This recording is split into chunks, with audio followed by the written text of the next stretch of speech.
In the hushed, gilded sanctuary of New York's most exclusive restaurant, where power is the main currency and money is just a whisper, a young waitress moved like a ghost among titans. She was invisible, a mere functionary in their world of billion-dollar deals and casual cruelty. But on this particular evening, two men dripping with arrogance and wealth decided to use a foreign language as their private weapon, mocking the quiet girl serving their vintage wine. They believed she was nothing. They believed they were untouchable. They were about to discover that some secrets don't stay buried and the most devastating truths can be delivered in perfect fluent German. The air in Ethelgard's was thick with the scent of old money and new ambition. It was a carefully curated atmosphere, from the deep burgundy of the velvet banquettes to the soft golden glow of the crystal chandeliers that hung like frozen constellations. Here conversations were held in hushed tones, the clinking of crystal silverware against porcelain, the only sharp sound permitted to pierce the bubble of extreme privilege. For the patrons, it was a fortress of solitude from the chaotic city outside. For the staff, it was a gilded cage where they performed a silent nightly ballet of service, their own lives and identities checked at the door, along with the fur coats and briefcases. Anneliese Schmidt was a master of this ballet. At 26, she possessed a poise that belied her years and her station. Her movements were economical and graceful as she navigated the narrow channels between tables, her back straight, her expression a serene mask of professional neutrality. She could decant a 1982 Chateau Margaux without spilling a drop, describe the flavor profile of the pan-seared scallops with truffle foam in 3 different languages, if required, and anticipate a diner's need for a water refill before they were consciously aware of it themselves. To the clientele of Ethelgard's, she was simply the waitress, a pleasant, efficient, and utterly forgettable fixture of the scenery. No one saw the shadows behind her calm grey eyes. No one knew that the hands that so deftly cleared away their plates had once held a scholarship to Heidelberg University, one of Germany's most prestigious institutions. No one could guess that her mind, currently occupied with memorizing the evening specials, had once grappled with complex macroeconomic theories and dissected dense financial reports with an acumen that had made her professors mark her as a prodigy. That life felt like a dream, belonging to someone else.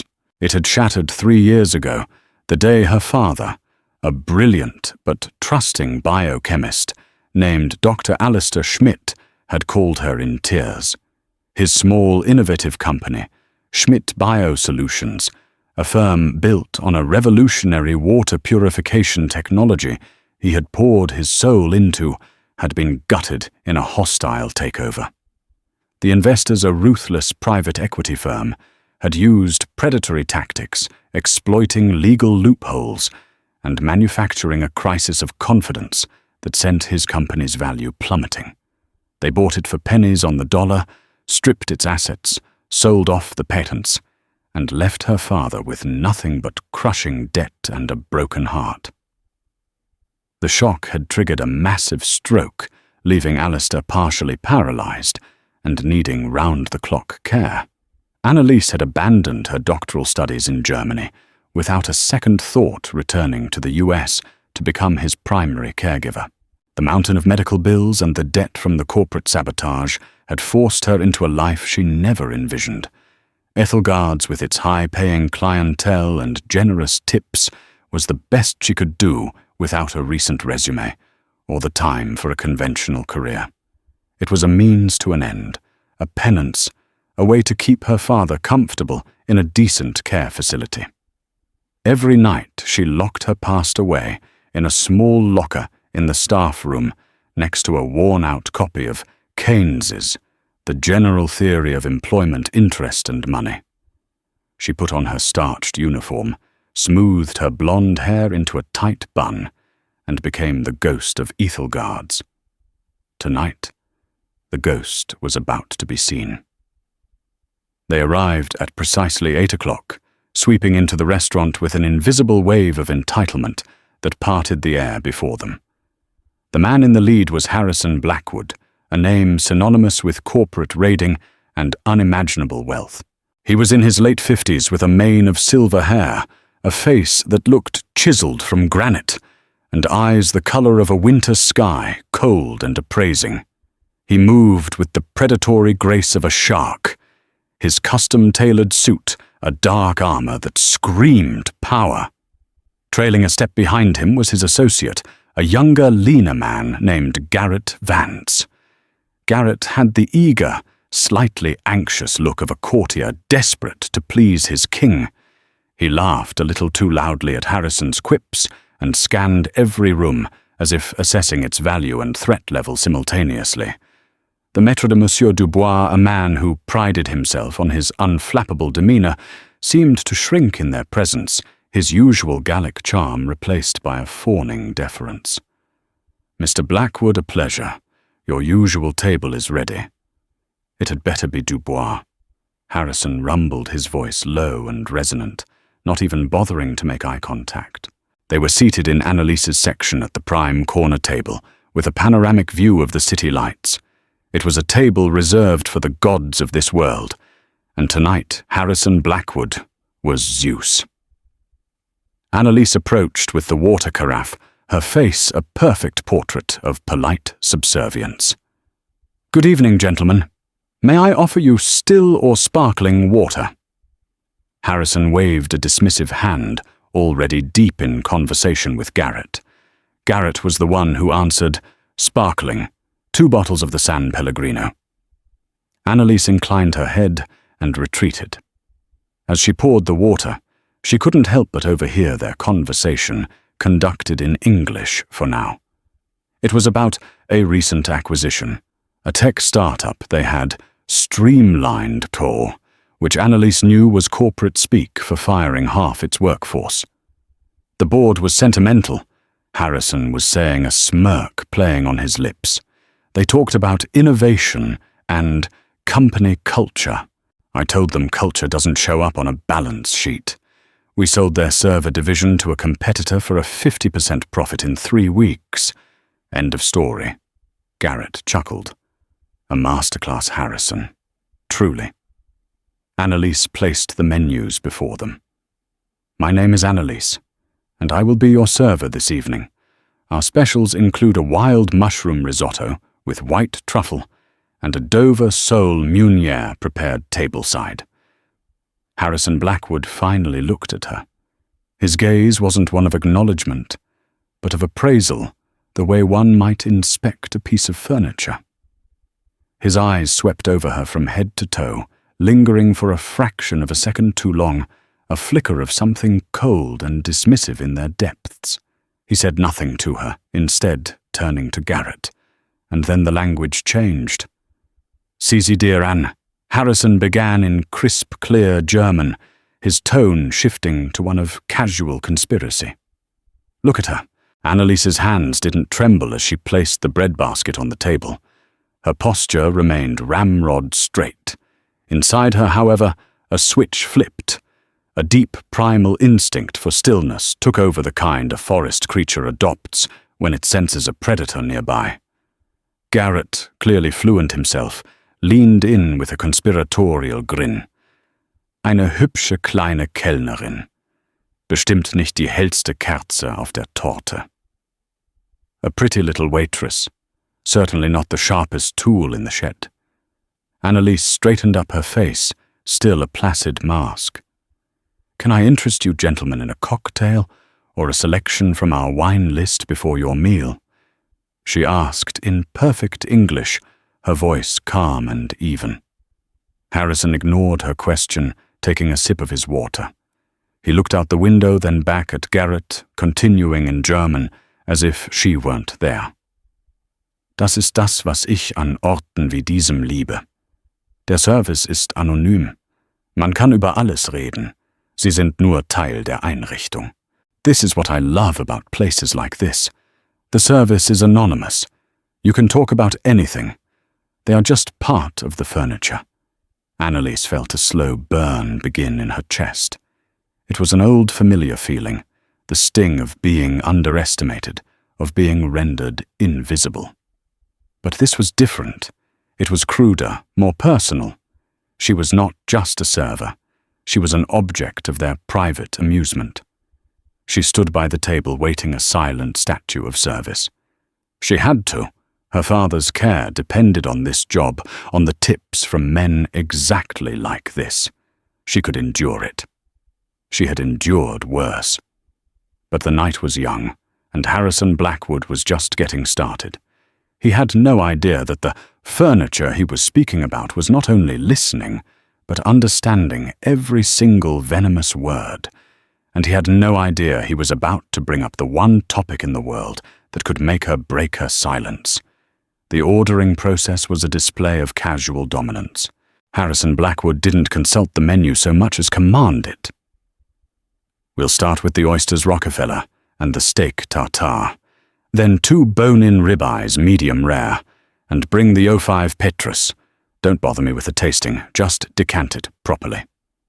He waved his hand, dismissing her again. The Petrus alone was a $5,000 bottle of wine. For them it was an afterthought. Annalise retrieved the bottle from the cellar, her hands moving with practiced precision. The weight of the bottle felt obscene in her grip. It represented nearly 2 months of her father's care facility fees. As she presented the bottle to Harrison for inspection, he glanced at the label and nodded curtly, before turning back to Garrett, resuming their conversation in German. Also zurück zu North Star.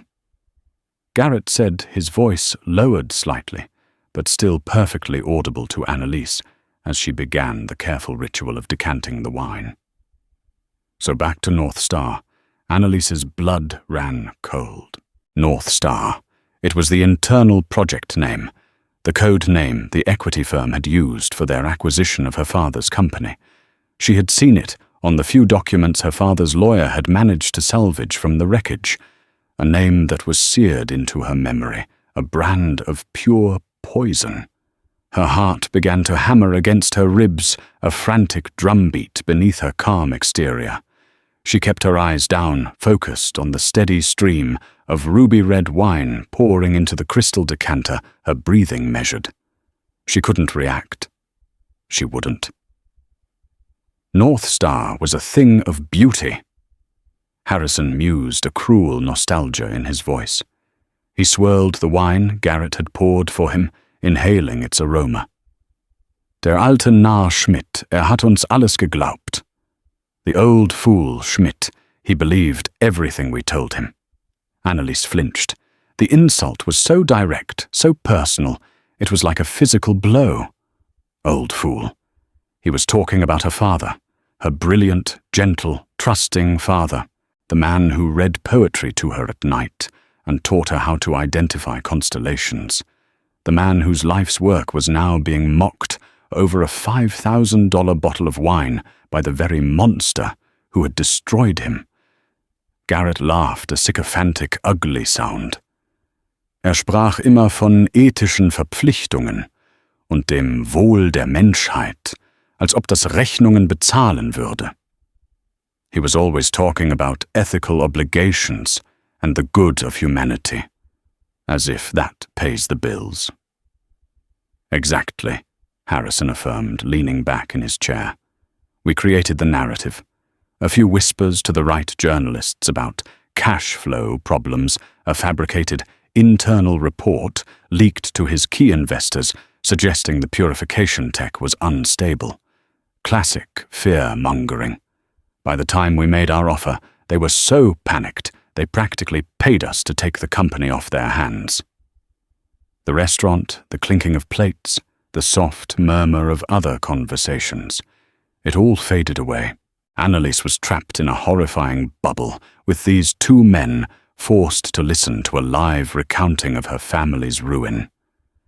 She could picture it all, her father pacing his office, his face etched with worry as the calls came in, his trust in his partners, eroding his dream turning into a nightmare. These men hadn't just bought a company, they had orchestrated a man's collapse. The best part, Garrett added, his eyes gleaming with admiration, was using his own head of R&D against him. What was his name? Peterson.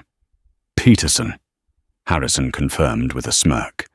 We promised him a seat on the board of the new shell company. All he had to do was fudge the data on the long-term viability tests.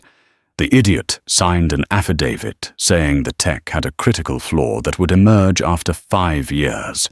It was a complete lie, of course, but it was the nail in the coffin. Schmidt's credibility was shot. Annalise remembered Dr. Peterson, a man her father had mentored for a decade, treated like a son.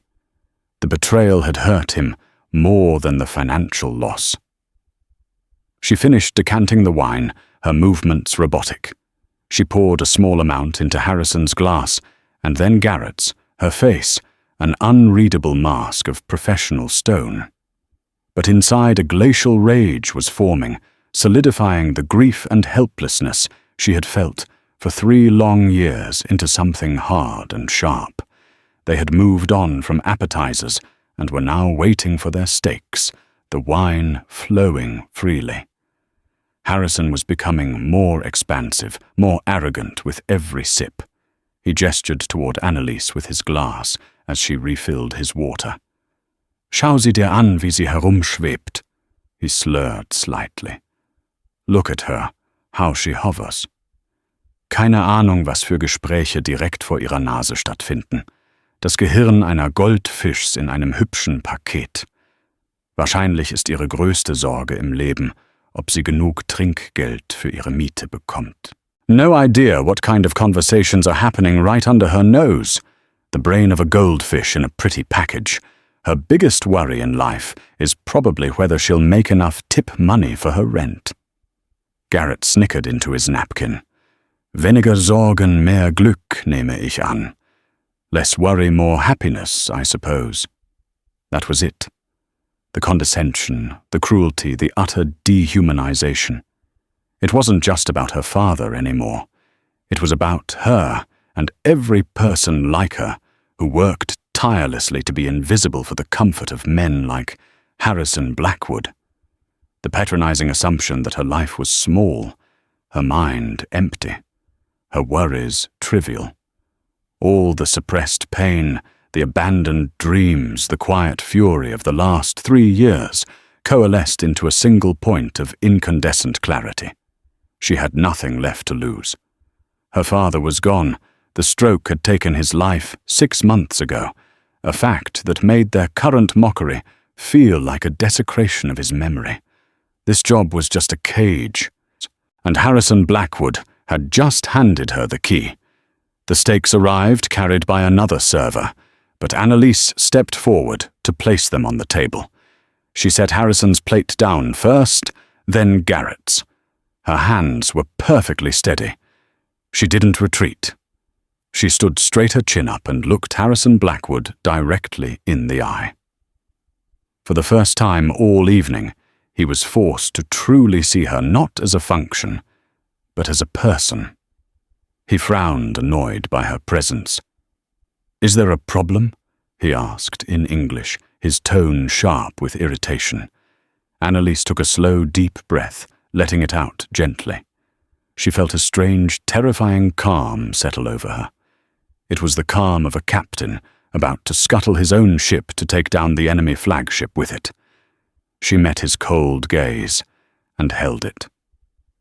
Then, in flawless academic German, tinged with the faint, educated accent of the Heidelberg region, her voice low, but carrying the cold, clear authority of a judge, she spoke. Es gibt in der Tat ein Problem, Herr Blackwood.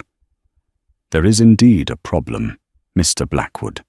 The effect was instantaneous and absolute. Harrison Blackwood froze mid-motion, his fork hovering over his perfectly cooked steak. The smug, wine-flushed confidence drained from his face, replaced by a wave of pure, unadulterated shock. His jaw went slack. His cold blue eyes, which had held nothing but dismissive arrogance all evening, now widened in stunned disbelief. He looked as if the marble statue in the corner had just leaned over and asked him for the time. Garrett Vance choked on his wine. He sputtered, coughing into his napkin, his face turning a blotchy red. He stared at Annalise, then at Harrison, then back at Annalise, his mind visibly failing to compute what was happening. The silence at their table was suddenly a vacuum, pulling in the ambient sounds of the restaurant. Annalise didn't waver. She held Harrison's gaze her own eyes, like chips of grey flint. She had his full, undivided attention. For the first time, he was seeing her, really seeing her. And he was terrified. She continued in the same calm, lethal German. Zuerst möchte ich einen kleinen grammatikalischen Punkt korrigieren. Man sagt nicht das Gehirn einer Goldfischs. Der Genitiv von Goldfisch ist des Goldfisches. Wenn Sie schon jemanden in einer Sprache beleidigen wollen, die Sie für überlegen halten, sollten Sie zumindest die Grundlagen beherrschen. First, I'd like to correct a small point of grammar. One doesn't say the brain of a goldfish is. The genitive of goldfish is des Goldfishes. If you're going to insult someone in a language you believe makes you superior, you should at least master the basics. It was a surgeon's cut, precise, devastating, and utterly unexpected. She hadn't just revealed that she understood. She had asserted her intellectual superiority in the very language he had used as a shield. Garrett looked like he wanted the floor to swallow him whole. Harrison, however, was recovering from the initial shock, his expression hardening into a mask of fury. The blood was returning to his face, suffusing it with a dangerous mottled purple. "Who the hell do you think you are?" he snarled, switching back to English, his voice a low growl. Annalise did not switch back. She stayed in German, forcing him to meet her on her chosen ground. "Where ich bin?" she asked, a sad, ironic smile touching her lips for a fleeting moment. "Ich bin diejenige, deren größte Sorge weit über das Trinkgeld für die Miete hinausgeht, obwohl das dank Ihnen tatsächlich eine Sorge ist. Ich bin diejenige, deren Goldfischgehirn Magna cum laude in Wirtschaftswissenschaften an der Universität Heidelberg abgeschlossen hat. Who am I? I am the one whose biggest worry extends far beyond tip money for rent, though thanks to you, that is indeed a concern. I am the one whose goldfish brain graduated Magna cum laude in economics from Heidelberg University. She took a small step closer, her voice dropping even lower, making it more intense, more personal. Aber das ist nicht der Grund, warum Sie sich erinnern sollten. Sie sollten sich an einen anderen Namen erinnern. Einen Namen, den Sie als den alten Narren bezeichnet haben. But that's not the name you should remember. You should remember another name. A name you referred to as the old fool. She let the words hang in the air for a beat, watching the dawning horror, and then finally recognition in Harrison's eyes. He knew. He was connecting the dots. Her accent, her fluency, her presence here. "My name ist Annalise Schmidt," she said, her voice vibrating with 3 years of suppressed grief and rage. "Dr. Alistair Schmidt war mein Vater." If her first words had been a slap, these were a battering ram. Harrison Blackwood physically recoiled in his seat. The name spoken aloud confirmed his worst fear. This wasn't a random coincidence. This was a reckoning. The hushed elegance of Ethelgard's had evaporated. Diners at nearby tables had fallen silent. Their forks paused. Their heads turned. They might not have understood the German, but they understood the universal language of confrontation. They saw the powerful billionaire shrinking in his seat, and the quiet waitress standing over him like an avenging angel. Annalise wasn't finished. The dam had broken, and the words poured out not in a torrent of anger, but in a controlled, chillingly precise indictment. Sie haben über North Star gesprochen, she continued in German, her eyes locked on his. Ich habe jedes Wort gehört. Wie Sie die Lügen über die Instabilität der Technologie verbreitet haben, wie Sie Dr. Peterson, den Mann, den mein Vater wie einen Sohn behandelt hat, dazu gebracht haben, seine Forschung zu verraten. Wie Sie sich damit gebrüstet haben, ihn mit einem wertlosen Vorstandssitz in einer Scheinfirma bestochen zu haben. Sie haben nicht nur sein Unternehmen gestohlen, Herr Blackwood, Sie haben seinen Geist gebrochen. You spoke of North Star. I heard every word. How you spread the lies about the technology's instability. How you got Dr. Peterson, the man my father treated like a son, to betray his research. How you bragged about bribing him with a worthless board seat in a shell company. You didn't just steal his company, Mr. Blackwood. You broke his spirit. Her voice trembled for the first time, but she mastered it instantly. Der Schlaganfall, den er erlitt, eine Woche, nachdem sie die letzte Unterschrift erzwungen hatten, war kein Zufall. Ihr feindliches Übernahmeverfahren war ein Todesurteil. Sie saßen hier und tranken seinen Gegenwert in Wein, während sie über die Zerstörung seines Lebens lachten. Er ist vor 6 Monaten gestorben. Ich hoffe, der Wein hat Ihnen geschmeckt. The stroke he suffered 1 week after you forced the final signature was not a coincidence. Your hostile takeover was a death sentence. You sat here drinking its equivalent value in wine while you laughed about destroying his life.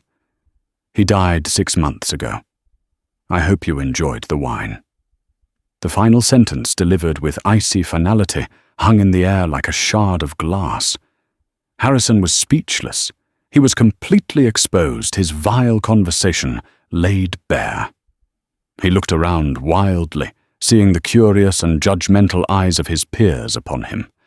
The carefully constructed facade of the untouchable Titan had been shattered by a waitress in a hushed restaurant. Garrett, pale as a sheet, finally found his voice, stammering in English. Now see here. There's no need for this. This is a private conversation. Anneliese turned her cold gaze on him. Es war keine private Unterhaltung, she shot back in German. Es war eine öffentliche Zurschaustellung von Arroganz, und jetzt ist es eine öffentliche Zurschaustellung der Wahrheit. It wasn't a private conversation. It was a public display of arrogance, and now it's a public display of truth. She straightened up her duty, done the rage inside her, replaced by a vast, aching emptiness. She reverted to English, her voice crisp and professional, the mask of the server clicking back into place one last time. It was the most powerful move she could make. Will there be anything else? Gentlemen. Harrison Blackwood finally surged to his feet, his chair scraping loudly against the polished floor. His face was a thunderous mask of fury and humiliation. You're fired, he bellowed, pointing a trembling finger at her. You'll never work in this city again. Before Anneliese could respond, Monsieur Dubois materialized at her side. He had heard the commotion and seen the entire exchange. He looked at the trembling, furious billionaire, then at the impossibly composed waitress, and at the dozen pairs of eyes from the city's elite watching him. He made a calculation. Mr. Blackwood. Dubois said, his voice firm, his French accent thick with authority. Mademoiselle Schmidt is my employee, not yours. And in my establishment, we do not tolerate the abuse of our staff. Perhaps it is you who should leave. The collective gasp from the surrounding tables was audible. Dubois had just chosen a waitress over one of his wealthiest patrons. Anneliese took a small black leather billfold from her apron pocket. With a steady hand, she placed it on the table next to Harrison's uneaten steak. Your check, Mr. Blackwood, she said, her voice even, including the Petrus. It was the ultimate act of defiance. She wasn't just exposing him, she was serving him the bill for it. Harrison stared at the bill, then at Annalise, his mouth opening and closing like a landed fish. Defeated, humiliated, and utterly silenced, he threw some cash onto the table, grabbed his coat, and stormed out of the restaurant, Garrett scurrying behind him like a chastened dog. The moment they were gone, a strange thing happened. A ripple of soft, spontaneous applause broke out from the surrounding tables. It wasn't loud or boisterous, but it was unmistakable. It was a murmur of support, of respect, a quiet acknowledgement of courage in a place where it was so rarely seen. Annalise simply nodded, a silent thank you to the anonymous faces. Then she turned and walked, not ran toward the sanctuary of the staff exit, the gilded cage's door finally open. The moment the swinging kitchen doors closed behind her, Annalise's composure crumbled. She leaned against the cool stainless steel wall, her legs suddenly feeling like water. Her breath came in ragged, shuddering gasps. The adrenaline that had fueled her righteous fury drained away, leaving behind the profound, bone-deep exhaustion of a soldier after a long and brutal war. The victory felt hollow, overshadowed by the fresh wave of grief that washed over her. She had spoken the truth. She had avenged her father's memory in some small way, but it wouldn't bring him back. Tears she hadn't allowed herself to shed for months streamed silently down her cheeks, not of sadness, but of pure cathartic release. Her colleagues, the other waiters and kitchen staff who had witnessed the tail end of the confrontation through the porthole window of the door, kept a respectful distance. They saw her tears not as weakness, but as the aftermath of a monumental display of strength. The head chef, a burly man named Antoine, quietly placed a glass of water on a nearby prep counter for her. It was a small gesture of solidarity in their shared world of service. A few minutes later, Monsieur Dubois entered the kitchen. His face, usually a mask of professional stress, was uncharacteristically gentle. He approached Annalise cautiously. "Mademoiselle Schmidt," he began softly. "Annalise, are you all right?" She wiped her eyes with the back of her hand and straightened up, trying to regain a semblance of professionalism. "I apologize, Monsieur Dubois. I lost my composure. I understand if you have to let me go. I will clear out my locker." Dubois held up a hand. "Let you go, Annalise, what you did. It took a courage I have not seen in a very long time. That man Blackwood, he is a bully who believes his money makes him a king. Tonight you showed him he is just a man. A cruel one at that." He sighed, running a hand through his thinning hair. "I will not lie to you. He will likely try to cause problems for this restaurant. He is powerful. But Ethel Guards has a reputation that predates Harrison Blackwood, and it will endure long after he is forgotten. My reputation, however, would not survive if I fired an employee for defending her dignity and her family's honor." He paused, his expression serious. "You have a home here for as long as you want it. Take the rest of the night off. Go home and rest." Annalise was stunned. In a world where the customer was always right, especially a customer who could buy and sell the entire block, her manager had chosen to stand by her. "Thank you, monsieur," she whispered, her voice thick with emotion. "It means more than you know." As she gathered her things from her locker, her worn-out purse, her coat, and the old economics textbook, she felt a profound shift in her own perception. She had walked into work that evening as a ghost resigned to her fate. She was walking out as Annalise Schmidt, daughter of Alistair Schmidt, a woman who had spoken truth to power and had not been struck down. The story, however, didn't end when she walked out the door. Unbeknownst to anyone at the time, One of the patrons who had witnessed the entire drama was Evelyn Reed, a senior investigative journalist for the New York Chronicle. She had been dining with an off-the-record source, but the scene at Blackwood's table had quickly become the only story in the room. Evelyn, who had a nose for hypocrisy and a deep-seated dislike for corporate predators, had recorded the last part of the exchange on her phone, capturing Blackwood's furious exit and the subsequent applause. She didn't understand the German, but she understood the power dynamics. She spent the next hour discreetly interviewing 2 other diners and a busboy piecing together the narrative. She had the names Harrison Blackwood and Anneliese Schmidt. By the time Anneliese was on the subway home, her story was already taking on a life of its own.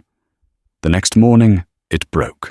Evelyn Reed's article was published on the front page of the Chronicle's digital edition under a blaring headline, "The Billionaire and the Waitress of Ethelgard's How a Secret Conversation in German exposed the rotten heart of a corporate raider."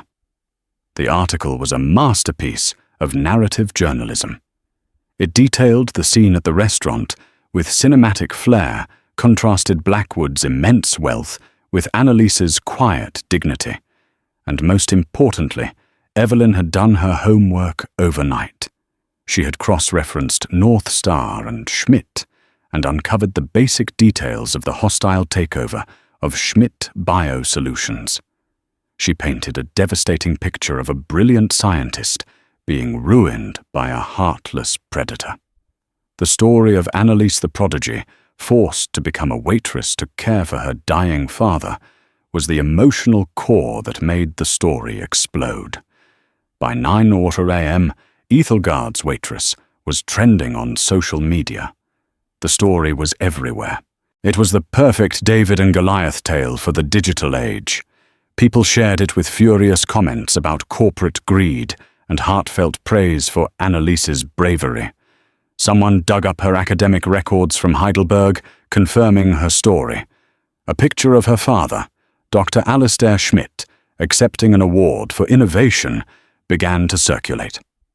The fallout for Harrison Blackwood was immediate and catastrophic. The stock price of his flagship firm, Blackwood Capital, began to nosedive as soon as the market opened. His board of directors, the same people who had applauded his ruthless tactics in private, were now terrified of the public relations nightmare.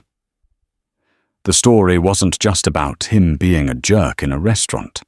It was about the fraudulent methods he'd used in the North Star acquisition. The mention of a bribed researcher and a fabricated report about the tech's viability caught the attention of more than just the public. It caught the attention of the Securities and Exchange Commission, SEC. Garrett Vance was the first casualty. He was fired before lunch, a sacrificial lamb offered up in a desperate attempt to contain the damage. Blackwood issued a half-hearted, lawyer-vetted apology for his inappropriate language, which the public immediately tore apart as insincere. For Anneliese, the day was a surreal whirlwind. Her phone, a cheap prepaid device, buzzed incessantly with calls and texts from numbers she didn't recognize. Reporters camped outside her small apartment building. She stayed inside watching the story unfold on her laptop, feeling detached, as if she were reading about someone else. Then, late in the afternoon, an email arrived that cut through the noise. The sender was Robert Chen, the CEO of Phoenix Holdings, a rival investment firm known for its focus on sustainable and ethical ventures. Chen had been a long-time admirer of her father's work and had even tried to partner with Schmidt Biosolutions years ago, before Blackwood had swept in. The email was brief and to the point. Subject your father's legacy. Dear Ms. Schmidt, I have just read the story in the Chronicle. I knew your father, and I know what the world lost when his work was dismantled. What you did last night took incredible courage. But what interests me more is the intellect that was so clear in your takedown of Mr. Blackwood. My firm Phoenix Holdings is launching a new division focused on identifying and funding socially responsible technological innovation, exactly the kind of work your father championed. We need someone to lead it. Someone with a background in economics, an understanding of technology, and an unimpeachable moral compass. This is not a gesture of pity. This is a job offer. I believe you are the most qualified person for this role. If you are interested, my door is always open. Sincerely, Robert Chen. Annalise read the email 3 times. Her hands trembled, but this time it wasn't from fear or shock. It was from hope, a fragile, unfamiliar tendril of hope rising from the ashes of her past. This wasn't just a job. It was a chance to reclaim her own future and to continue her father's legacy in a way she never thought possible. The echo of her words at Ethelgard's hadn't just torn down a bully. It had built her a bridge to a new life. 1 week after the incident at Ethelgard's, the world had irrevocably shifted for both Annalise Schmidt and Harrison Blackwood. For Blackwood, the descent was swift and brutal. The SEC launched a formal investigation into the North Star acquisition, citing Evelyn Reed's article.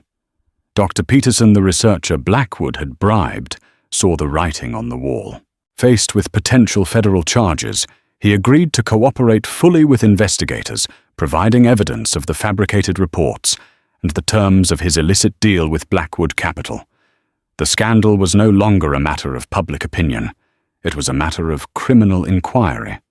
Blackwood was forced to step down as CEO, his name, now a toxic asset. The empire he had built on fear and intimidation was crumbling under the weight of a single truth-filled conversation. For Annalise, the ascent was just as rapid, but far more profound. After a weekend of careful consideration, she had accepted Robert Chen's offer. She walked into the gleaming downtown offices of Phoenix Holdings, not as a waitress, but as the newly appointed director of the Ethical Innovation Initiative. The contrast with her previous life was stark. Instead of a cramped staff locker, she had a spacious corner office with a view that rivaled the one from Ethelgard's. Instead of a starched uniform, she wore a simple but elegant business suit that felt like both an armor and a liberation. Her colleagues didn't look through her. They looked to her for guidance and expertise. Her first meeting was with Robert Chen himself. He was a man in his 60s with kind eyes and a firm handshake, the antithesis of Harrison Blackwood. "Annalise," he said, gesturing for her to sit. "I want to be clear about why you're here. The world is full of intelligent people. It is full of economists and financial analysts. What is rare is wisdom. The wisdom to know that how you make money is just as important as how much you make. Your father had that wisdom, and from everything I've seen, so do you." He slid a file across the polished table. "This is our first project for the new division. It's a portfolio of startups working on everything from sustainable agriculture to affordable medical diagnostics. I want you to vet them. Find the ones that have the potential to change the world for the better. Find the next Schmidt Biosolutions, and this time let's make sure we protect it." As Annalise opened the file, she saw a list of names and ideas, brimming with hope and ingenuity. It felt like coming home. The part of her brain that had been dormant for 3 years, the part that loved data and complex systems, sparked back to life. But now it was tempered with the hard-won wisdom of her experience. She would look not just at the balance sheets, but at the people behind them. She would listen not just to what they said, but to how they said it. Her first major act as director was a personal one. Using her newfound resources and connections, she initiated legal proceedings to reacquire the patents for her father's water purification technology. Blackwood Capital, now in disarray and desperate to shed its toxic assets, settled almost immediately, selling them back for a fraction of their true worth. Annalise established a foundation in her father's name, placing the patents in a public trust to be licensed at low cost to developing nations. Her father's life's work would finally serve the good of humanity, just as he had always intended. One evening, about a month into her new role, Annalise found herself working late. As she packed her briefcase, she looked out her office window at the sprawling tapestry of city lights. Far below, nestled amongst the skyscrapers, she could just make out the warm glow of Ethelgard's. She thought of the girl she had been, the ghost in the gilded cage, moving silently with her grief. She had thought that strength meant enduring the pain, hiding it away. She realized now that true strength was speaking it aloud no matter the cost. She had not set out for revenge. Revenge was a fire that consumed everything. What she had achieved was something more lasting: justice.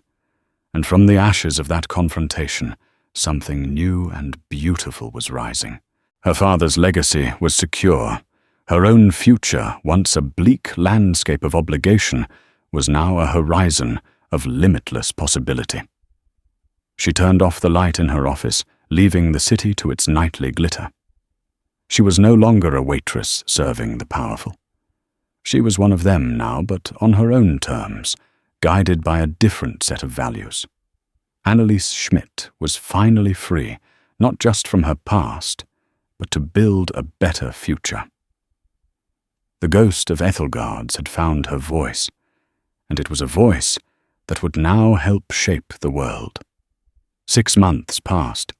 The chill of autumn gave way to the deep freeze of winter, and with the changing of the seasons, the landscape of Annalise's life transformed completely. She was no longer defined by the trauma of her past, but by the promise of the future she was actively building. At Phoenix Holdings, she wasn't just an employee. She was a force. She moved with a quiet, earned confidence, her intelligence no longer a hidden weapon, but a tool she used daily to construct, to nurture, and to empower. Her first major success was the funding of Viridian Dynamics, a small startup founded by 2 brilliant but underfunded engineers who had developed a biodegradable polymer to replace single-use plastics. Annalise had seen past their shaky presentation and into the heart of their science, recognizing the same spark of world-changing potential her father had possessed. She championed their cause within Phoenix, structuring a deal that gave them the capital they needed without sacrificing their mission. The project was a resounding success, earning praise from environmental groups and positioning Phoenix Holdings at the forefront of the green tech revolution. Robert Chen had taken to calling her the architect, because she didn't just find innovation, she built the frameworks for it to thrive. The news about Harrison Blackwood became background noise, a distant echo of a battle long won. He was mired in legal proceedings, his fortune bleeding away in lawyers' fees and SEC fines. His name was a punchline in financial circles, a cautionary tale about hubris. Annalise felt no satisfaction in his downfall, only a detached sense of an equation finally being balanced. Her focus was on building, not destroying. One crisp Tuesday afternoon, an email landed in her inbox that pierced the calm of her new reality. The sender's name was Garrett Vance. Annalise stared at the name, a phantom ache of memory surfacing. She remembered his sycophantic laughter, his pale, panicked face in the restaurant. She almost deleted the email, but a sense of unresolved curiosity stayed her hand. She opened it. The message was short-stripped of the corporate jargon he had once spouted. Ms. Schmidt, I know you have no reason to read this, let alone respond. I am not writing to ask for forgiveness, as I know I have no right to it. I am writing to ask for 5 minutes of your time. There are things I feel I must say to you in person, not as an excuse, but as an explanation. I will be at the coffee shop on the corner of your building, the Daily Grind, tomorrow at 1 p.m. If you do not come, I will understand completely and will not bother you again. Sincerely, Garrett Vance. Her first instinct was to refuse. Why dredge up the ugliest night of her life? But as she considered it, she realized this wasn't about him. It was about her. It was about closing the final chapter, about understanding the full anatomy of the system that had victimized her family.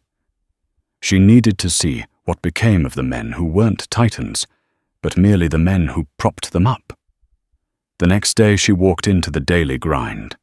Garrett was sitting at a small table in the back, and he was nearly unrecognizable. The sharp suit was gone, replaced by a frayed sweater. His face was gaunt, his eyes shadowed with a weariness that went beyond simple fatigue. He looked like a man who had been hollowed out. He flinched when he saw her, then stood up, awkwardly. Ms. Schmidt. Annalise. Thank you for coming. I have 5 minutes, Mr. Vance, she said, her tone neutral as she remained standing. He nodded, motioning to the empty chair. Please. She sat her posture straight, her hands folded on the table. I don't know where to start, he began, his voice raspy. I lost everything after that night. My job, my reputation. My fiancée left me. I deserved all of it. For months I was just angry. At Blackwood, at the journalist, even at you. But that was the coward's way out. He looked down at his hands. The truth is, I knew what Blackwood was. I knew the North Star deal was rotten. I saw how he operated, how he enjoyed the cruelty, and I went along with it. I admired it. I wanted to be him. I told myself it was just business, that people like your father were just unfortunate but necessary collateral damage on the path to success. He finally looked up, and Annalise saw tears welling in his eyes. What I want to say is, I'm sorry. I am sorry for my part in what happened to your father. I'm sorry for what I said, what I thought, and what I failed to do. I was a ghoul feeding on the scraps of a monster's table. And I needed to say that to you face to face. Annalise listened, her expression unreadable. She had expected excuses, pleas, a desperate attempt at manipulation. She had not expected this raw, pathetic confession. She saw in him not a villain, but a profound and tragic failure of character. Why tell me this now? She asked quietly. Because I have to start over, he said. And I can't build anything new on a foundation of lies. I'm working a stocking job in a warehouse in Queens. It's honest work. It's quiet. It gives me a lot of time to think. And I realized that the only person I was truly fooling back then was myself. Annalise was silent for a long moment. She could destroy him with a few cold words. She could walk away and leave him in his self-pity. But that was Blackwood's way. That wasn't hers. Redemption isn't about getting forgiveness from those you've wronged, Mr. Vance. She said, her voice softer now, but no less firm. It's a debt you pay to yourself. You don't fix the past by apologizing for it. You atone for it by what you do next. Find a way to do some good. It doesn't have to be grand. Just be a better man than you were. That's the only apology that will ever matter. She stood up. I wish you peace, Mr. Vance. With that, she turned and walked out, leaving him with her final, unexpected gift, a roadmap not to her forgiveness, but to his own salvation. That evening, Annalise made a reservation. She walked into Ethelgard's not through the staff entrance, but through the grand front doors. She was greeted not with the expectation of service, but with the reverence afforded to a legend. Monsieur Dubois himself came forward, his face breaking into a wide, genuine smile. Annalise, it is an honor to have you back.